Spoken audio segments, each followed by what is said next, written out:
कभी सोचा है कि किसी बहुत पुराने प्राचीन ग्रंथ में आज की चिकित्सा के रहस्य छिपे हो सकते हैं? आज हम एक ऐसे ही कह सकते हैं एक खास पन्ने को देखने जा रहे हैं जिसमें कुछ बड़े ही चौंकाने वाले सुराग हैं। जरा इस पुराने दस्तावेज पर एक नज़र डालिए। संस्कृत के टेक्स्ट के बीचों बीच हमें कुछ ऐसा मिलता है जिसकी उम्मीद बिल्कुल नहीं थी।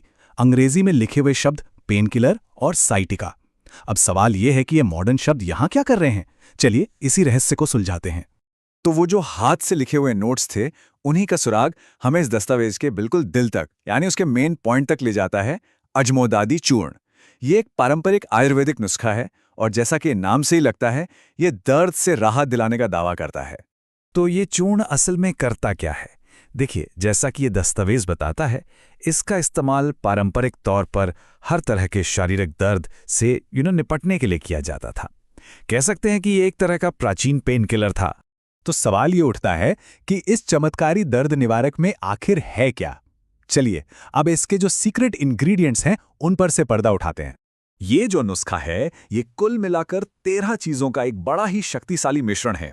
अब इसमें 12 तो हैं औषधीय जड़ी बूटियां और खनिज, और एक है बाइंडर, मतलब एक ऐसी चीज जो इन सब को एक साथ जोड़कर रखती है। तो ये हैं वो 12 मुख्य औषधीय घटक।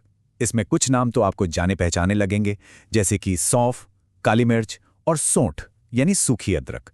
लेकिन इसमें अजमोद, वाइविडंग और वृद्धदारू जैसी कई और भी पावरफुल जड़ी बूटियां शामिल हैं। पर देखिए, किसी भी नुस्खे में सिर्फ ये जानना काफ़ी नहीं होता कि उसमें क्या क्या है। उनका सही अनुपात भी बहुत मायने रखता है। यहाँ पर नापने के लिए एक पारंपरिक इकाई तोला का इस्तेमाल हुआ है, जो करीब करीब 11.7 ग्राम के बराबर होता है। तो पहली 9 जड़ी बूटियों में से हर एक का 1 तोला लिया जाता है, हरड़ का 5 तोला और वृद्धदारू और सोंठ इन दोनों का 10-10 तोला। और आखिर में इन सबको एक साथ बांधने के लिए जितना भी पाउडर का वजन है, ठीक उतने ही वजन का पुराना गुड़ मिलाया जाता है। अच्छा, तो अब हमें सामग्री भी पता है और उनका अनुपात भी। तो अगला सवाल क्या है? यही कि इसे तैयार कैसे किया जाता है। अच्छी बात यह है कि ये दस्तावेज इसे बनाने का एक बिल्कुल साफ स्टेप बाय स्टेप तरीका भी बताता है। और प्रोसेस काफ़ी सीधा सादा है।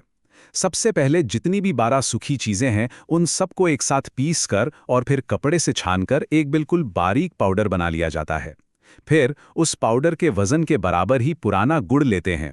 इसके बाद पाउडर और गुड़ को अच्छी तरह से मिक्स करते हैं और बस आखिर में इस मिक्सचर से छोटी छोटी गोलियां बना ली जाती हैं। तो अब हमें ये पता चल गया कि ये बनता कैसे है। पर सबसे बड़ा सवाल तो अभी भी बाकी है कि ये असल में किन बीमारियों का इलाज करता है। और इस टेक्स्ट के हिसाब से इसकी लिस्ट तो काफ़ी लंबी है। इस टेक्स्ट में सबसे पहले जिस बीमारी का जिक्र आता है वो है आमवात। अब ये एक आयुर्वेदिक शब्द है जिसे अक्सर रूमेटॉइड आर्थराइटिस जैसी बीमारियों से जोड़ा जाता है, जिसमें क्या होता है, जोड़ों में पुराना दर्द और सूजन बनी रहती है। और इसे समझना इसलिए ज़रूरी है क्योंकि ये इस नुस्खे के मुख्य उपयोगों में से एक है।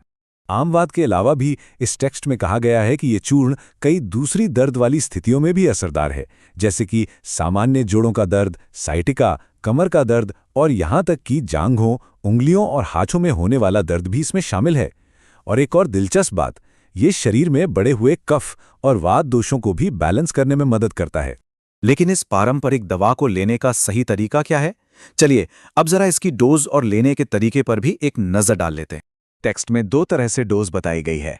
अगर इसे पाउडर के रूप में ले रहे हैं तो डोज है 1 से 2 माशा। ये भी एक और पारंपरिक नाप की इकाई है जो लगभग 1 ग्राम के बराबर होती है।